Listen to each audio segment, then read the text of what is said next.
If one had to rescue from the trunk of the past a character who represented the destiny of the human being at any time, it would certainly be a good idea to choose the Templar as a prototype. He helped others to reach the summit and was forced to hit the bottom. History is the teacher of life, and as such, we can assume more than one teaching if we put the poor Knight of Christ at the center of our gaze. Before continuing, I invite you to subscribe to the channel and give a like to this video.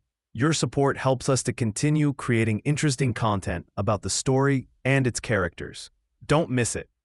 These loyal riders knew how to develop an intelligent project at the right time. Since 1095, Europe was the scene of the First Crusade, which was preached by Urban II in response to the expansion of Islam. This first expedition culminated in 1099 with the taking of Jerusalem by the Valors of the Cross. Some of the participants in this crusade settled in Judea to consolidate Christian rule. Among them, a group of 9 knights stood as protectors of pilgrims who emigrated to the Holy Land. The presidency of the circle was Hugo de Paynes and Godofredo de Saint-Omer.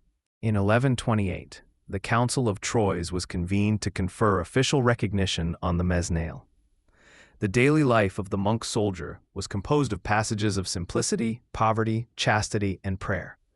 Its seal showed 2 horsemen in the same steed, symbolizing their sacred mission. Within a few years, the Order of Templars already numbered 30,000 men and 9,000 ensigns. The old crowns gave them more than 50 fortresses, which guaranteed their preeminent position in Europe. The nobles made enormous donations to them, especially those who could not travel to Galilee. The Templars went from poor in spirit to rich in peculio. They organized the logistics of the Crusades and set in motion an innovative banking system. In addition to being chivalry dealers, they handled letters of exchange and checks, establishing the first macro state.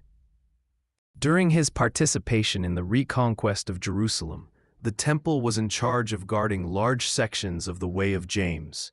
The walkers who sought to reach the Holy One were often assaulted, and the Templars assured their passage on this sacred path. A legend says that the location of prayer and lodging centers was due to strategic decisions. More than 500 monuments in Spain are linked to temple, and its legacy endures in the architecture and history of these places. The Templars were both monks and soldiers. Their strong instruction made them exponents of the cross and the sword. However, their duality raises the question: how could they kill and pray at once in a context of war and faith?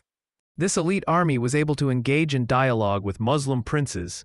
The relationship between the 2 religions was complex, and the Templars became guarantors of treaties between both sides.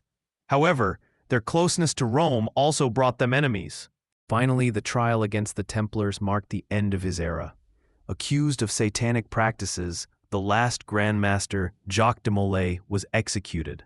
Despite his dissolution, the legend of these monk guerreros has not disappeared and is still alive in popular culture.